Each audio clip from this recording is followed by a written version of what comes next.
주 예수 그리스도의 보혈의 능력이라고 제가 제목을 정했습니다. 본문 말씀 레위기 17장 11절인데요. 여러분들이 피가 흐르다가 멈추면 죽어요. 피가 흐르다가 멈추면 죽어요, 사람이. 그리고 피가 불순물이 섞이거나 세균이 들어가면 각종 암이 걸리고 또 여러 가지 병이 생겨요. 그 사람의 몸에 피는 피로 불가결한 요소예요. 피가 탈이 없어요. 피가 깨끗하면 모든 병이 다 이겨낼 수가 있는데 근본적으로 피가 오염되었고 암세포가 생기면은 온몸으로 또 돌아다니니까 온몸에 장기를 갖다가 전부 침투하는 거예요. 그렇기 때문에 우리는 피를 깨끗게 할 책임이 있는 것이에요. 물론 내 부주의에서도 올 수도 있고 음식물에서도 올 수 있지만은 영적으로 하나님과의 죄의 바르지 못해서 영적인 죄에 의해서도 피에 이게 불순물이 들어올 수가 있어요. 분명한 사실이겠어. 그렇기 때문에 우리는 나의 몸과 혼과 영이 하나님 앞에 바로 서야 돼요. 참으로 중요한 것이. 허다못해 짐승도 피를 쏟으면 죽죠. 멧돼지 같은 거 보세요. 총 몇 방 쏘면 죽죠. 피가 쏟아지니까 죽는 거예요, 이것이. 맹수들도 마찬가지. 허다못해 비둘기나 참새 같은 것도 목을 비틀면 피가 몇 방울밖에 안 나오지만 피가 쏟아져서 없어지기 때문에 죽는 거예요. 그래서 모든 동물의 생명의 근원은 피에 있다 이것이에요. 그러니까 여러분들이 피의 소중함을 온전히 알아야 돼요. 저는 어려서 피를 굉장히 많이 흘린 경험이 있어요. 그 후유증이 아직도 있더라고요. 그래서 이제 항상 저혈압이에요, 저는. 67에 위에가 97에서 100, 그 사이에 항상. 어려서 피를 많이 흘려서 그런 원인이 왔다. 의사가 그 얘기도 하더라고요, 저한테. 자, 그래서 온몸에 영양소를 골고루 몸에 구석구석 날라주는 일꾼이 뭐냐? 피예요, 바로. 그 피가 굉장히 중요한 것이에요, 여러분들. 그리고 신진대사를 촉진시켜서 몸이 원활하게 기능을 발휘하는 것이 피의 역할이에요. 자, 그런데 피가 금지된 일이 성경에서 최초로 일어났죠. 노아 홍수 직후부터 노아 홍수 전에는 짐승을 잡아서 안 먹었어요. 에덴 동산에는 나무의 열매만 따먹었어요. 그런데 노아 홍수 후에는 고기를 먹는 것이 허락이 됐다 이것이에요. 그런데 금지된 것이 조건을 붙여서 먹겠는데 피째 먹지 말아라. 피는 먹지 말아라 이것이. 창세기 9장 3절에서 6절을 보세요. 살아서 움직이는 모든 것은 너희에게 먹을 것이 되리라. 내가 모든 것을 푸른 채소같이 너희에게 주었느니라. 그러나 고기를 그 생명과 더불어 그 피째 먹지 말지니라. 내가 반드시 너희 생명의 피를 찾으리니 모든 짐승의 손과 사람의 손에서도 내가 그것을 찾을 것이며 모든 사람의 형제의 손에서도 내가 그 사람의 생명을 찾으리라. 사람의 피를 흘리는 사람은 사람에 의해서 자기 피도 흘려지게 되리니 이는 주께서 하나님의 형상대로 사람을 지으셨음이라 했습니다. 하나님의 형상대로 지으셨기 때문에 피를 먹는 걸 금지시킨 거예요. 그래서 여러분들이 이 시대에도 골목골목마다 선지 해장국 집들이 많지요. 핏덩어리 그렇게 익혀가지고서 그런 거. 우리 그리스도인들은 사실은 성경적으로 먹는 거 안 돼요. 그런 거는. 익힌 거라도. 그리고 이제 곱창에다 넣은 그 선지 같은 거 있죠? 선지. 그것도 안 되는 거예요. 순대. 거기 이제 핏덩어리가 이제 삶아가지고서 이제 조각조각 썰어가지고 다른 거 섞어서 집어넣었죠? 그것도 사실 올바른 건 아니에요. 근데 어떤 사람들은 선지국을 그냥 덩어리처럼 익은 거를 갖다 가장 좋아서 먹거든요. 또 이렇게 믿는다고 하는 사람들이에요. 그 성경을 모르는 사람들이에요. 자, 그래서 본문에 있는 대로 레위기 17장 11절에 있는 대로 육체의 생명은 분명히 피에 있다고 말씀하고 있어요.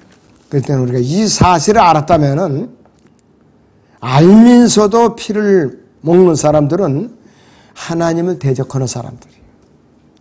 하나님을 대적하는 사람들이라 이것이.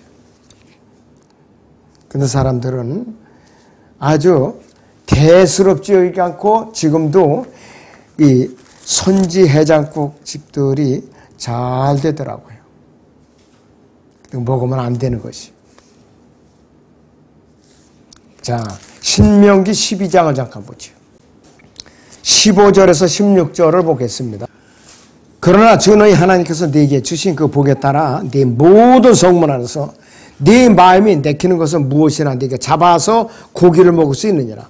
꼭 깨끗한 자와 불결한 자가 수노로나 수사슴을 먹음같이 먹을 것이나 너희는 오직 그 피는 먹지 말 것이며 너희는 그것을 물같이 땅에다 쏟을지니라 이랬습니다. 성막에서요. 자, 그리고 22절에도 나와 있죠. 수노로와 수사슴을 먹음같이 네가 그것들을 그렇게 먹을 것이며 깨끗한 자와 불결한 자도 다 같이 그것들을 먹을지니라. 오직 너는 피를 먹지 말아야 함을 명심할지니 이는 피가 생명이라 네가 생명을 고기와 함께 먹어서는 안 되느니라. 너는 피를 먹지 말고 너는 그것을 물처럼 땅에다 쏟을지니라. 네가 피를 먹지 않고 네가 주의 목전에서 옳은 것을 행하면 너와 네 뒤에 올 네 자손이 잘 되리라고 그랬어요. 성막에서 번제를 드릴 때도요, 각종 제사를 드릴 때도 목을 쳐서 피는 따로 제단 밑에다 쏟지요. 그리고 뿔에다 바르고. 태우는 것도 아니에요, 피는. 그냥 땅에 쏟는 거예요. 근데 사람들이 피를 갖다 소홀히 여기면 안 되는 거예요. 이 시대도 마찬가지예요. 이 사도 바울과 그 일행이 안티옥에서 사역을 하는 과정에 피에 대한 논쟁이 생겼어요. 이 문제를 해결하기 위해서 예루살렘의 사도회의에다가 이 문제를 맡겼더니 결론을 내려줬죠. 사도행전 15장 20절하고 29절을 보겠습니다. 그러므로 내 판단은 이방인들 가운데서 하나님께로 돌아온 사람들을 우리가 괴롭히지 말고 다만 그들에게 글을 보내어 우상으로 더럽혀진 것과 음행과 목매어 죽인 것과 피를 삼가게 하자는 것이라. 우상에게 드려진 것, 음행한 것, 그 다음에 음행하지 말고 목매어 죽인 것, 피를 삼가게 하자는 것이라. 그전에는 개를 잡아 죽일 때요, 뒷산에 올라가서 목 매달아 가지고서 몽둥이를 후려쳐갖고 죽였어요.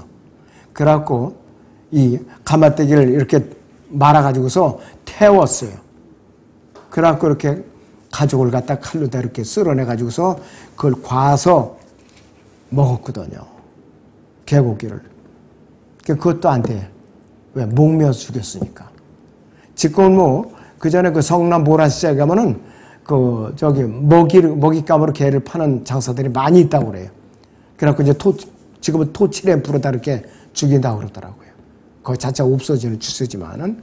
그래서 이 세 가지, 여러분들은 이제 아시죠? 우상으로 더럽혀진 것, 우상에 제물로 드린 것, 음행하지 말 것, 목매어 죽인 것, 피를 삼가게 하자는 것. 이 시대에도 마찬가지예요. 29절을 또 보죠. 곧 우상들에게 바친 제물과 피와 목매어 죽인 것과 음행을 삼가하는 것이라. 이와 같은 것들로부터 너희가 스스로 조심하며 잘 되리라. 평안함을 비난하고 하더라. 그랬습니다. 이래갖고 안티옥으로 다시 보낸 거예요. 지침을 준 거예요. 이렇게 실행을 하라고. 그런데 사도 바울은 그 당시에 모든 고기는 신전에 올려가지고서 여사제들이 제사를 드리고 시장에 내다 팔았어요. 그렇게 따지다 보면 고기를 먹을 수가 없었던 거예요. 사도 바울은 어떤 지침을 주나? 모든 음식은 기도하고 먹으면 하나님께 기도하고 먹으면 거룩한 거라 이것이요. 그렇지 않으면 아테네 시장에서 파는 고기를 믿는 사람 보고 보면 안 되는 거예요. 그래서 사도 바울은 그렇게 확정적으로 이제 지침을 준 것이에요. 완전히. 근데 무사하게 드렸어도 어차피 이것을 다듬으면서 목을 따면서 그렇게 이제 또 이제 다 정결하게 되는 것이죠. 기도하고 나서.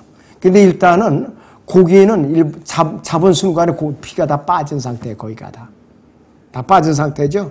소고기고 돼지고기고. 그런 상태에서 기도하고 먹으라 이것이에요. 자, 그리고 또 한 가지는 우리가 믿지 않은 가족들한테 섞여서 추석이나 구정 때 고향을 가잖아요. 그러면 제상을 또 차린다 이거예요. 그러면 믿는 가족이 갔어요. 나머지 다 믿지 않는 가족이에요. 그럼 굶을 거예요, 그거? 아니에요. 기도하고 먹으라 이거예요. 기도하고 먹으면 돼요. 그렇지 않으면 굶어야 돼요, 올 때까지. 여러분들 그거를 확실하게 알고 처신하시기 바랍니다.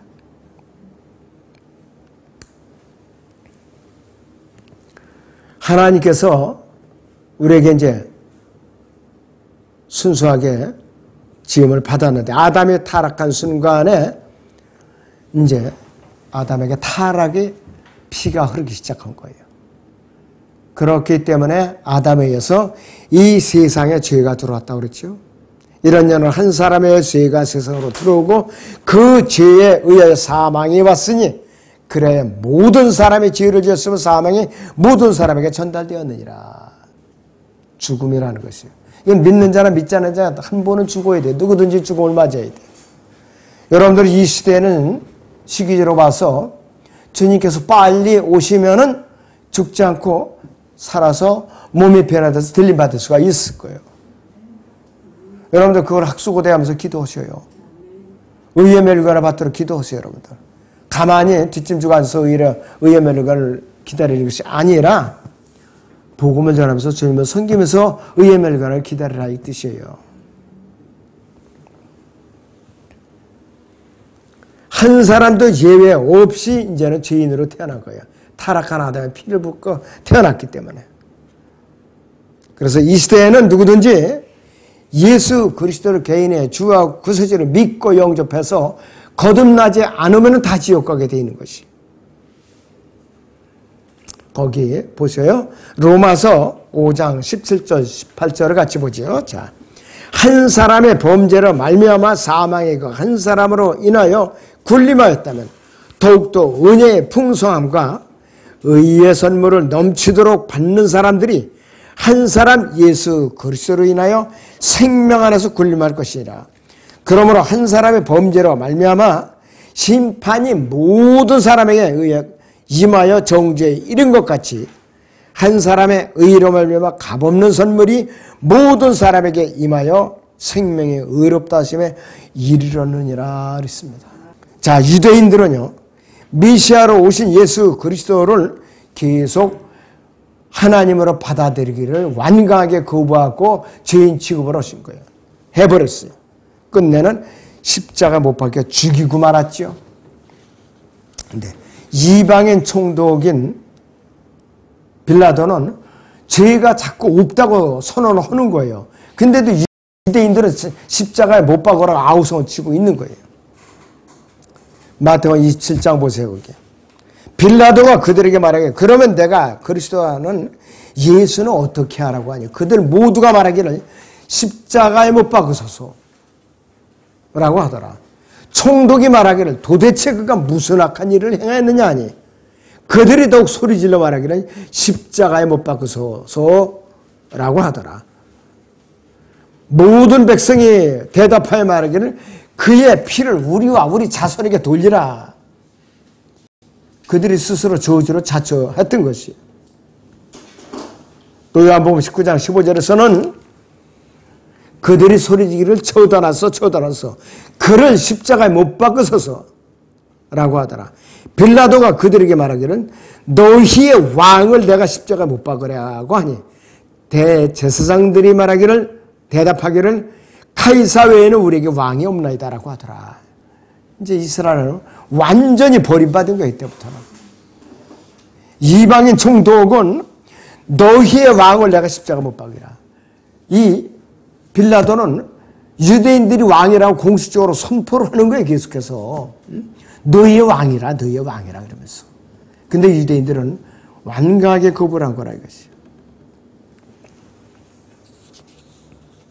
무죄를 선언한 거예요. 그래서 빌라도가 자기로서는 아무것도 설득할 수 없고 오히려 소요가 일어나는 것을 보고 물을 가져다가 무리 앞에서 손을 씻으며 말하기를 나는 이 의로운 사람의 피에 대해 무죄하니 너희가 맡으라고 하자 그랬습니다.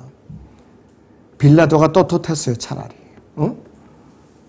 아예 군중들 앞에서 손을 다 씻으면서 나는 이 사람에 대해서 무죄하니 너희가 맡아라 이거예요.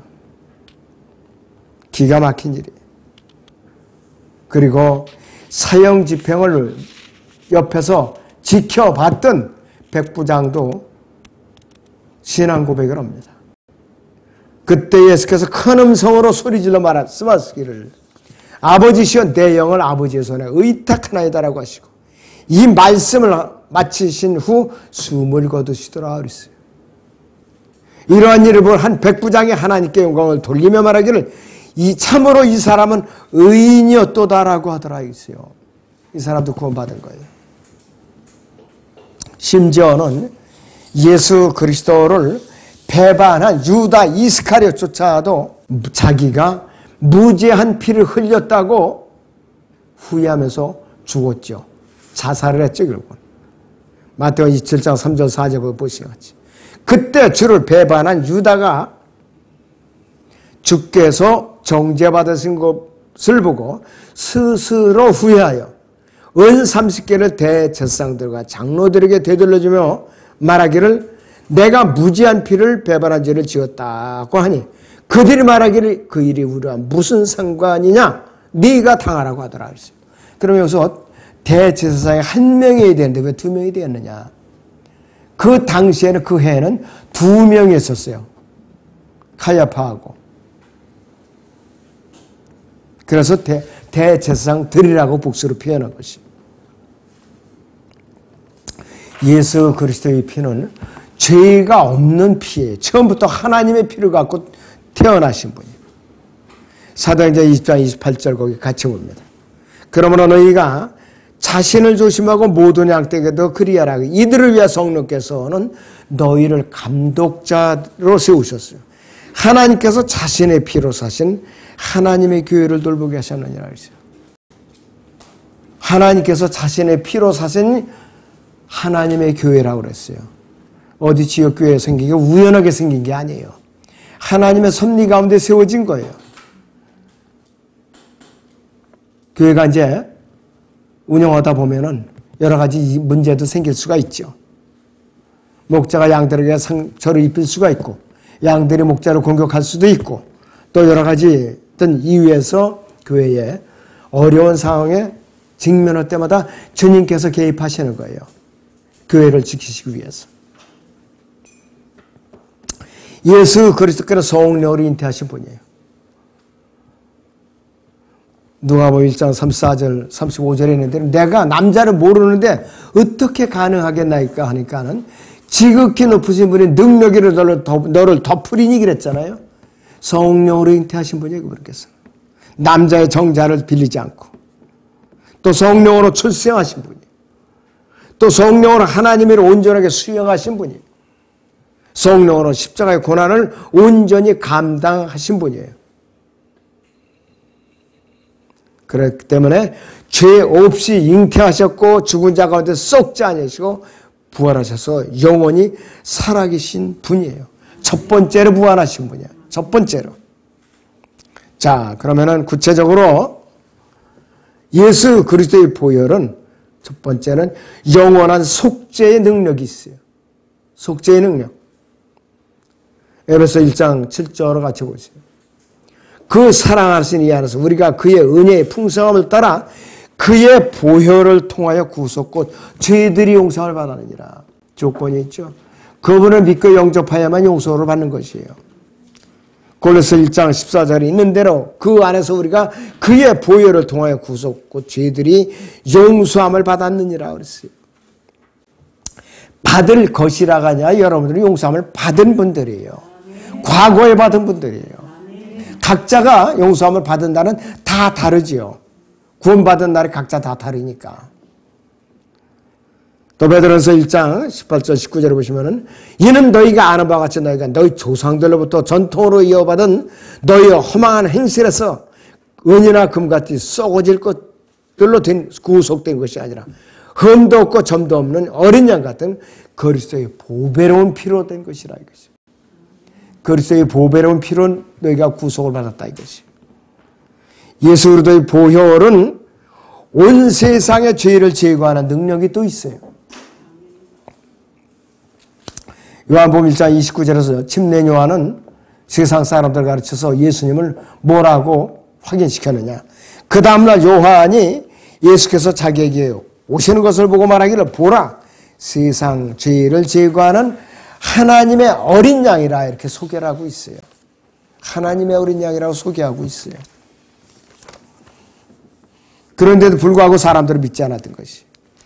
그리고 요한복음 1장 36절에서도 예수께서 거니시는 것을 보고 말하기를 보라 하나님의 어린 양이라 이렇게 신분을 계속해서 증거하고 있어요. 그분의 신분을 증거해주고 있어요. 그래서 그분께서는 갈보리 십자가에서 2000년 전에 갈보리 십자가에서 구원 계획을 완성해 놓으셨어요. 두 번 다시 속죄 제사를 이제 드릴 필요가 없어요. 요한복음 19장 3절에서 그때 예수께서 그 식초를 받으시고 말씀하시기를 다 이뤘다고 하시더니 고개를 떨리시고 숨을 거두시고 다 이뤘다. 과거, 현재, 미래까지도 앞으로 내가 오기 직전까지 태어난 사람들을 위해서도 다 구속사역이 완성되어 있다. 믿기만 하라 이 뜻이에요. 바로. 그래서 복음의 정의를 다시 한번 복습을 하죠. 우리 고린도전서 성경 15장 3절에서 4절을 같이 보겠습니다. 내가 받은 것을 먼저 너에게 전달하였나니 이는 성경대로 그리스도께서 우리의 죄들로 인하여 죽으시고 장사되셨다가 성경대로 셋째 날이 다시 살아났어. 성경대로 죽으시고 장사되셨다가 성경대로 셋째 날이 다시 살아나셔서 있어요. 여러분들 복잡하게 생각하지 마세요. 성경대로 죽으시고 장사되셨다가 성경대로 셋째 날에 살아나셨습니다. 이것이 복음의 정의입니다. 이렇게 하면 100점이에요. 여기다 뭐 더 붙일 것도 없어요. 이것이 복음의 정의예요. 바로. 그리고 우리에게 확인 도장을 찍어주는 구절이 또 있어요. 무죄 판결문. 골로새서 2장을 보죠. 11절부터 보겠습니다. 또한 너희가 그의 안에서 손으로 하지 아니한 할례를 받았으니 곧 그리스도의 할례로 육신의 죄들이 몸을 벗어버린 것이라. 너희가 침례로 그와 함께 장사되었고 또 하나님께서 그를 죽은 자들로부터 살리신 역사를 믿음으로 말미암아 너희도 그와 함께 살아나느니라. 너희 죄들과 너희 육체의 무할례 가운데 죽었던 너희를 하나님께서 그와 함께 살리셔서 너희의 모든 허물을 용서하셨으니 우리를 거스르고 우리를 대적한 손으로 쓴 법령을 지워버리고 또 그것을 그의 십자가에 못 박아 없애셨으며 정사들과 권세들을 벗겨내어 그것들을 공개적으로 나타내시고 십자가로 그들을 이기셨느니라. 이랬어요. 여러분은 누가 정죄하면은요 이렇게 무죄 판결을 내밀란 말이에요. 쩌쩔매지 말고 이렇게 무죄 판결을 내밀란 말이에요. 그럼 꼼짝 못해요. 성령의 역사거든요. 그럴 때는 누구든지 이 시대에는 예수 그리스도로 통하지 않거나 하나님께 나올 수 있는 사람 아무도 없어요. 예수 그리스도의 이름으로 하나님께 우리는 나가고 다가갈 수가 있는 것이에요. 예수께서 그에게 말씀하셔서 나는 길이요 진리요 생명이라. 나로 말미암지 않거나 아버지께로 올 사람이 아무도 없다고 그랬어요. 셋째 하나도 예수 그리스도의 이름으로 가는 거예요. 우리는 내가 가는 거 아니에요. 절대로. 우리가 은혜의 보좌 앞으로 담대히 나갈 수 있는 것도 예수 그리스도의 이름으로만 갈 수 있는 것이에요. 여러분들. 히브리서 4장 16절을 보겠습니다. 여러분. 그러면 우리가 은혜의 보좌로 담대히 나아가자. 이는 우리가 자비를 얻고 필요한 때 도우시는 은혜를 발견하기 위하였어요. 예수 그리스도를 앞세워서 나가야 돼요. 우리는. 필요한 때 도우시는 은혜. 물질이 필요한 사람 물질의 부활을 준비하고 계시고, 질병 회복을 위해서 부르짖는 사람 질병 회복의 그 은혜를 준비하고 계시고, 또 이렇게 사업이 어려서 곤고에 처한 사람들 사업의 회복을 위해서 이렇게 이 필요한 때 도우시는 은혜를 준비하고 계시는 분이에요. 또 이렇게 가족 간의 불화를 어려움을 겪는 사람들 그 불화를 해결할 수 있는 은혜를 준비하고 계시는 분이에요. 자, 여러 가지 은혜를 다양하게 준비하고 계셔요. 내 육신대로 해결하려고 발버둥 치면 계속해서 얽히기만 하지 문제가 풀리지 않더라고요. 제가 경험한 바에 의하면 그래요. 그런 주님이세요. 자, 예수 그리스도의 보혈은 양심까지 정결케 하는 능력이 있어요. 양심까지. 구약의 성모에서 드린 짐승의 피로는 사람의 양심을 정결케 할 수가 없었어요. 짐승의 피는 이례적이죠. 한 번 드리면 다음에 또 죄를 지면 짐승을 끌어다가 또 피를 쏟고 또 제사를 드려야 되는 것이에요. 죄를 덮어줄 뿐이에요. 아담도 죄를 범죄했을 때 하나님께서 짐승을 잡아갖고 불의를 덮어주셨을 뿐이에요. 그래서 아담의 죄는 용서는 되었어요. 아담의 죄는. 근데 근본적으로 제거가 안 됐더라 이거예요. 그러니까는 가죽옷들을 만들어 짐승을 잡아서 가죽옷들을 만들어서 그들에게 입혀주고 하나님께서 그들을 쳐다볼 때마다 가죽옷이 죄를 갖다 가려줄 뿐이에요. 계속. 그런데 예수 그리스도의 피는 보혈은 사람의 양심의 죄까지 정결케 하는 능력이 있다고 그랬어요. 여러분들 양심은 안 보이잖아요. 근데 예수님께서 다 꿰뚫어 보시오. 양심의 죄까지 정결케 하는 분이에요. 히브리서 9장 13절 14절을 보면 황소와 염소의 피와 암송아지 제도 불결한 자들에게 뿌려 그 육체를 정결케 함으로써 거룩하게 한다면 하물며 영원하신 성령을 통하여 흠없는 자신을 하나님께 드린 그리스도의 피가 어찌 죽은 행실에서 너희 양심을 정결케 하여 살아계신 하나님을 숨기게 하지 못하겠느냐 이것이. 양심의 죄까지도 정결케 할 수 있는 능력이 있는 그 능력이 있어요. 예수 그리스도의 보혈은 그런 막강한 능력이 있어요. 그리고 예수 그리스도의 보혈은 화평케 하는 능력이 있어요. 하나님과 타락한 인간을 화평케 하는 능력이 있어요. 그 도구가 바로 예수 그리스도의 보혈이에요. 바로. 자, 골로새 1장 20절 22절을 같이 봅니다. 그의 십자가의 보혈을 통하여 화평을 이루고 땅에 있는 것이나 하늘에 있는 것이나 그의 모든 것이 자신과 화해하는 것이나 너희가 전에는 악한 행실로 인해 멀리 떠나 너희의 생각으로 원수가 되었으나 이제는 그의 죽으심을 통하여 그의 육신의 몸 안에서 그가 화해케 하였으니 그가 오시기에 너희를 거룩하고 흠없고 책망할 것이 없이 드리고자 함이라 그랬습니다. 예수 그리스도의 보혈은 화평케 하는 능력이 있어요. 아담 안에서 원수가 된 사람과 하나님 사이에. 그리고 예수 그리스도의 보혈은 어떤 능력이 있느냐? 영원한 생명을 주는 능력이 있어요. 이거야말로 정말로 여러분들 꽉 붙들어야 돼요. 예수 그리스도께서는 영원한 삼위일체 하나님이세요. 죄가 없으시기 때문에 영원한 생명력이 있어요. 이 거듭난 그리스도인들은 자신이 구원을 받았는지 여부를 스스로 알 수가 있어요. 요한일서 5장 10절 12절을 보시면은 이렇게 말씀하고 있죠.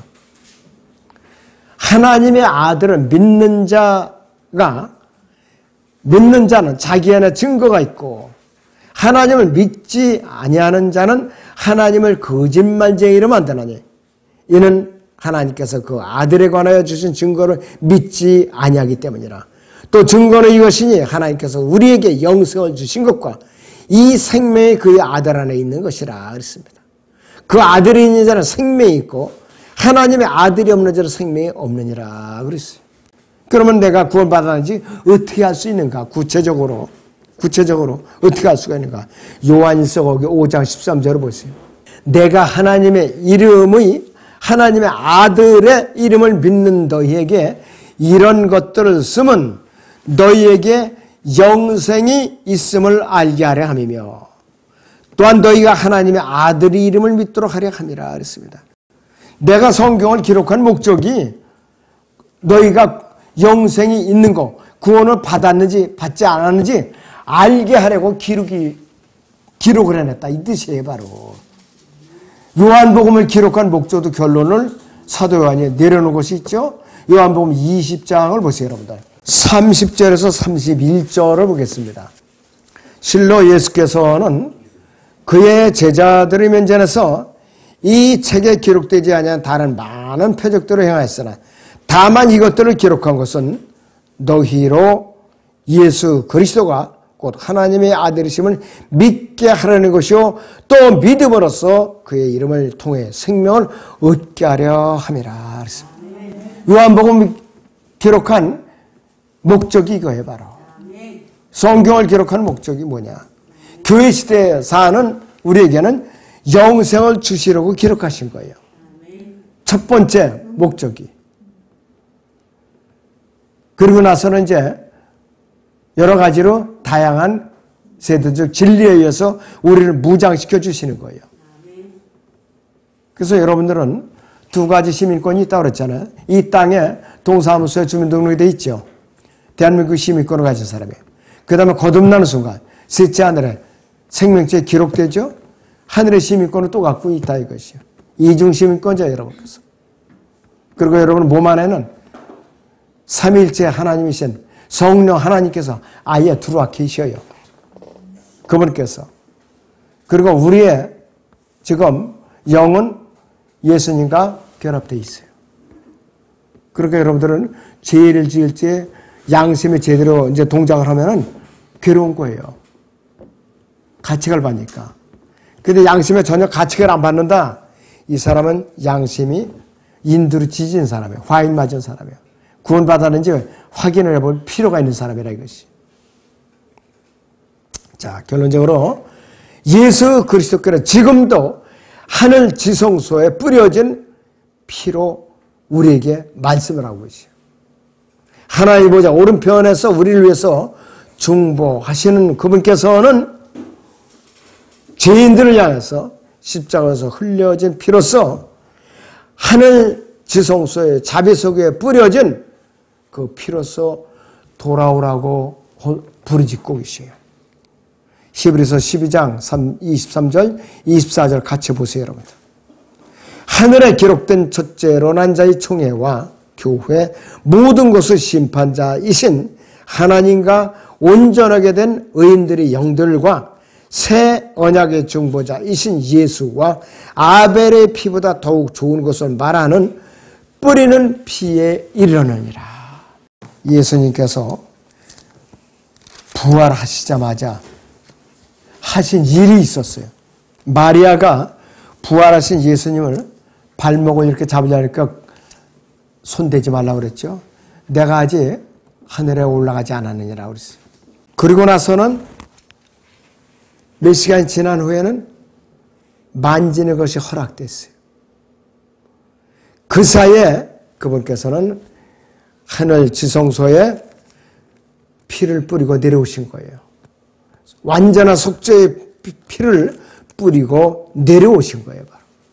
그랬기 때문에 그분께서는 히브리서 12장 23절에 있는 것과 같이 새 언약의 중보자이신 예수와 아벨의 피보다 더욱 좋은 것을 말하는 뿌리는 피에 이르느냐. 그래서 이것이 교리적으로 성립이 되는 거예요. 이 구절이 바로. 이것이 바로. 그리고 그분 예수 그리스도께서는 이 땅에 지상재림하실 때에 십자가에서 입은 옆구리와 발목과 손목에 입은 그 십자가 상처의 피를 그대로 갖고 오셔요. 완악한 유대인들을 일깨워주기 위해서. 그들이 굳어진 마음을 찢고 각지바벨로 이제 통해 잡고도록 피를 갖고 오시는 분이요. 스가랴서 12장 10절로 봅니다. 구약에 또 내가 다윗의 집과 예루살렘의 거민들을 위해 은혜와 간구의 영을 부어주리라. 그러면 그들이 찔렀던 나를 쳐다볼 것이며 그들이 그를 위하여 애통하리니 마치 어떤 사람이 자기 외아들을 위하여 애통한 같이 할 것이요 그들이 그를 위하여 비통에 잠기리니 마치 어떤 사람에게 자기 처자들을 위하여 비통에 잠기듯 하리라 했습니다. 예수님의 옆구리와 발목과 손목에 난 상처를 보고 지파별로 대성통곡을 하는 거예요. 그의 피를 우리와 우리 자손에게 돌리라고 망발을 퍼붓던 것, 가이사 외에는 우리의 왕이 없나이다 하고 내뱉었던 것, 민족적인 죄를 그때 통회하는 거예요. 세상 제일 맛있을 때. 여러분과는 해당이 없어요, 교리적으로. 자, 예수 그리스도께서는요, 초림 때에는 분명히 어린 양 안에 오셔서 무죄한 피를 갈보리 십자가에서 흘려주셨어요. 그래, 지상재림 때에는 그분은 복수의 왕으로서, 심판의 왕으로서, 무자비한 왕으로서 오셔요. 요한계시록 19장 같이 보죠. 거기 13절에서 16절을 같이 봅니다. 피에 적신 옷을 입었는데 그의 이름은 하나님의 말씀이라고 불리더라 그랬어요. 또 하늘에 있는 군대들이 쉬고 정결한 세마포를 입고 흰말을 탄 그를 따르더라. 그의 입에는 예리한 칼이 나서 그것으로 민족들을 칠 것이요 또 철장으로 그들을 다스릴 것이며 그는 전능하신 하나님의 맹렬한 진노의 포도즙 틀을 밟으실 것이라. 또 그의 옷과 넓적다리에 이름이 기록되어 있는데 만왕의 왕 또 만주의 주라 하였더라 그랬습니다. 진노의 포도즙 틀을 짓밟는다는 것은 아마겟돈 골짜기에 모여든 2억 군대를 진이겨버린다는 뜻이에요. 바로 그것을 말하는 것이. 또 자, 예수 그리스도의 간곡한 복음의 초청에 끝까지 거역하는 자들에게는 비참한 종말이 기다리고 있어요. 비참한 종말이 기다리고 있다. 자, 히브리서 거기 12장 25절 26절을 같이 보세요. 너희는 말씀하시는 그분을 거절하지 말라 그랬습니다. 그들이 땅에서 말씀하신 분을 거역하고서 피하지 못하였거늘 하물며 우리가 하늘에서 말씀하시는 그분으로부터 돌아선다면 어찌 더 피할 수 있겠느냐. 그때에는 그분의 음성이 땅을 뒤흔들었거니와 이제는 그분께서 약속하여 말씀하시기를 내가 또 한 번 땅뿐만 아니라 하늘까지도 뒤흔들리라고 하셨느니라. 천지개벽이 이루어진단 말이에요. 우주가 천지진동을 하는 거예요. 그때에는 엄청난 징벌이 따를 거예요. 그렇기 때문에 예수 그리스도의 보혈을 의지하지 않고 끝까지 거부하는 사람들은 엄청난 하나님의 진노가 기다리고 있어요. 그 선물이 바로 지옥불에 들어가서 고통받는 것이. 아무튼 여러분들이 예수 그리스도의 보혈의 능력이 얼마나 소중하고 막강한 것인가. 이번 기회를 통해서 여러분들이 마음속에 깊이 새기시기 바랍니다. 기도하겠습니다.